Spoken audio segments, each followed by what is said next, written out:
إن الله خبير بما يصنعون وقل للمؤمنات يغضضن من أبصارهن ويحفظن فروجهن ولا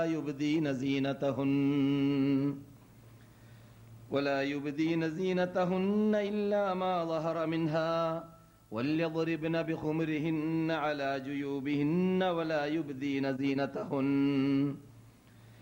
يبدين زينتهن إلا لبعولتهن أو آبائهن أو آباء بعولتهن أو أبنائهن أو أبناء بعولتهن أو إخوانهن أو بني إخوانهن أو بني أخواتهن أو نسائهن أو ما ملكت أيمانهن أو التابعين غير أولي الإربة من الرجال أو الطفل الذين لم يظهروا على عورات النساء ولا يضربن بأرجلهن ليعلم ما يخفين من زينتهن وتوبوا إلى الله جميعا أيها المؤمنون لعلكم تفلحون. മന്യ പണ്ഡിതന്മാരെ, വിദ്യാർത്ഥികളെ, വിശുദ്ധ മദീനവാസികളായ സദസ്യരെ, മറ്റു ശ്രോതാക്കളായ സഹോദരിമാരെ, രാജാതിരാജനായ സിംഹാസനത്തിന്റെ ഉടമയായ സർവശക്തനായ നമ്മുടെ റബ്ബുൽ ഇസ്സത്ത് ജല്ല ജലാലുഹു നമുക്കേവർക്കും അവന്റെ ഇഷ്ടപ്പെട്ട അടിമകളായി വർത്തിക്കാൻ തൗഫീഖ് നൽകുമാറാകട്ടെ.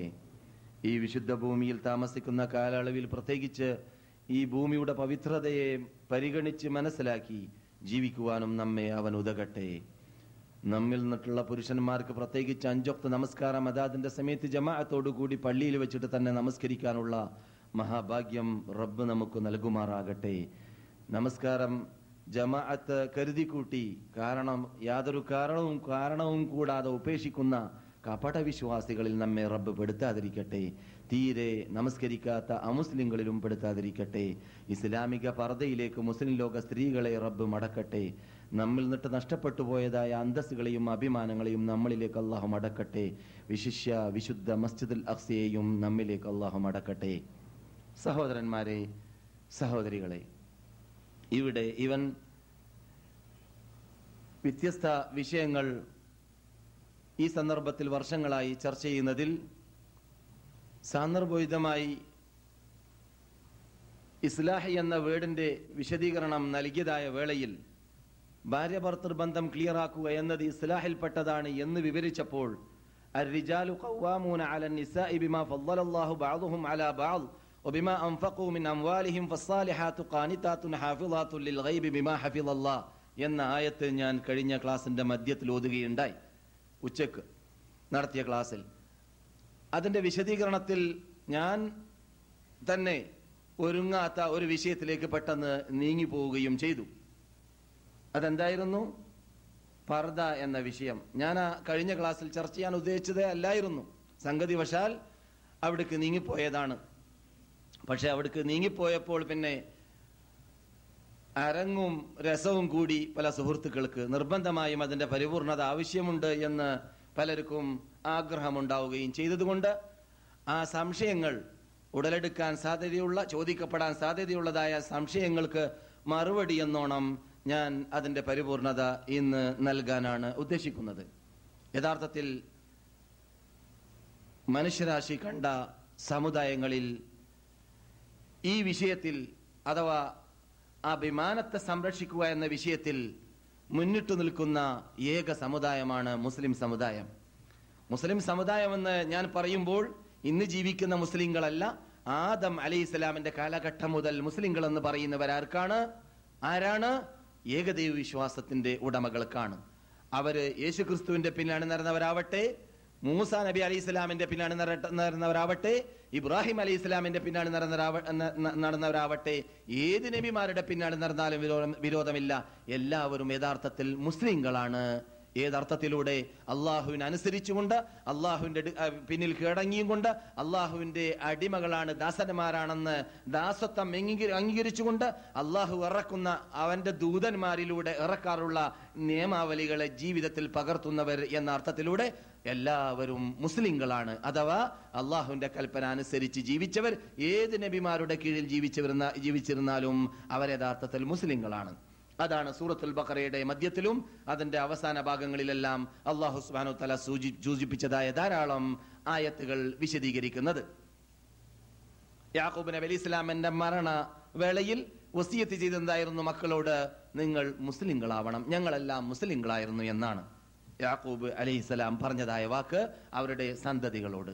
അപ്പോൾ മുസ്ലിങ്ങൾ എന്ന് ഞാൻ പറയുമ്പോൾ ഉദ്ദേശിക്കുന്നത് മുഹമ്മദ് നബിയുടെ ഉമ്മത്തുകൾ എന്ന അർത്ഥത്തിലൂടെ മാത്രമല്ല, പിന്നെയോ ആദം അലൈഹിസ്സലാം, മനുഷ്യപിതാവായ അബുൽ ബഷർ ആദം അലൈഹിസ്സലാം ഭൂമിയിലേക്ക് ഇറങ്ങിയിടം മുതൽ ഏകദൈവ വിശ്വാസത്തിലൂടെയും നബിമാർ അംഗീകരിച്ചുകൊണ്ട് ജീവിക്കുന്നവരെന്ന അർത്ഥത്തിലേക്ക്, ആ അർത്ഥത്തിൽ കൂടി നോക്കുകയാണെങ്കിൽ അഭിമാന സംരക്ഷണത്തിന്റെ ഉടമകളിൽ ഏറ്റവും കൂടുതൽ മുൻപന്തിയിൽ നിൽക്കുന്നവര് അവര് മുസ്ലിങ്ങളാണ്. മുസ്ലിങ്ങളെ കവർച്ചു വെക്കുന്നവരെ ലോകം കണ്ടിട്ടേ ഇല്ല എന്നതാണ് യാഥാർത്ഥ്യം.